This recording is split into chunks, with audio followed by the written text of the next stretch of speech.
नमस्कार, आप देख रहे हैं लखनऊ का अभिमान न्यूज और मैं हूं आपके साथ ज्योतिका। आइए रुक करते हैं खबर की ओर। मार्शल हटाने के कदम को केजरीवाल ने बताया पूरी तरह गैर कानूनी और साजिश। कहा बीजेपी कर रही गुमराह।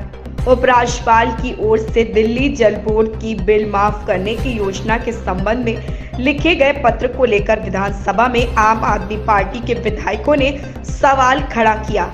उन्होंने आरोप लगाया कि उपराज्यपाल की भाषा पूरी तरह बीजेपी एजेंट के तौर पर लग रही है।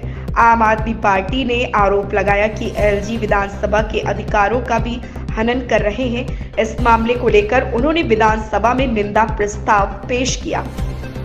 विधानसभा में उपराज्यपाल के पत्र के विरोध में निंदा प्रस्ताव पास हो गया है। वहीं विधानसभा में डीडीसी बसों से मार्शल हटाए जाने के संबंध में चर्चा के दौरान बोलते हुए मुख्यमंत्री अरविंद केजरीवाल ने भाजपा और एलजी पर जमकर हमला बोला।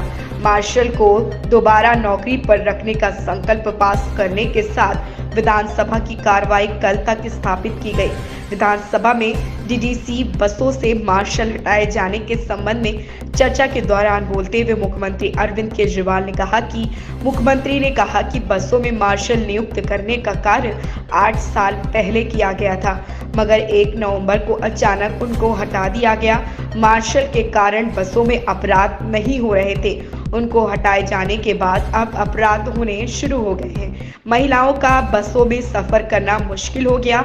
उनकी सरकार ने मार्शल नियुक्त करने का वादा किया था। इसी कड़ी में उन्होंने मार्शल नियुक्त किए थे। केजरीवाल ने उन्होंने मार्शल हटाने के कदम को पूरी तरह गैर कानूनी और साजिश करार दिया है।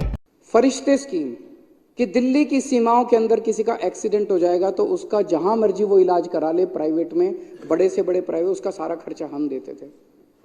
23,000 लोगों की हमने जान बचाई है एक्सीडेंट वालों की। एलजी साहब ने वो स्कीम भी बंद करा दी। और ये बड़े मजे की बात यह है, एलजी साहब को मैंने जाके बताया, पिछले 6 महीने में मेरी जितनी मीटिंग हुई है, बार बार मैंने एलजी साहब को कहा है जी मैं अफसरों को बुलाता हूं और मैं उनसे पूछता हूं भाई क्यों बंद कर रहे हो। हर अफसर ये कहता है मेरे को एलजी ने बुला के धमकाया, मेरे को एलजी ने बुला के धमकी दी है कि काम करोगे तो। एलजी साहब बोले मैंने तो कभी धमकी नहीं दी। मुझे नहीं पता सच्चाई क्या है। अफसर कह रहे हैं एलजी ने बुला के धमकाया, एलजी साहब कह रहे हैं मैंने कोई धमकी नहीं दी। तो ये अचानक पिछले 2 साल के अंदर दिल्ली की सारी पेमेंट बंद क्यों होती जा रही है? दवाइयों की पेमेंट बंद हो रही है, टेस्ट की पेमेंट बंद हो रही है, मंत्री लिखित में आदेश दिए जा रहे हैं, उनके आदेश नहीं माने जा रहे। यही अफसर हैं, अफसर नहीं बदले। सारे के सारे वही अफसर है जो अभी तक जो अफसर काम कर रहे थे सरकार के लिए, अचानक उन अफसरों ने जो बेसिक सर्विसेज है वो भी प्रोवाइड करना बंद कर दिया। कुछ तो गड़बड़ है।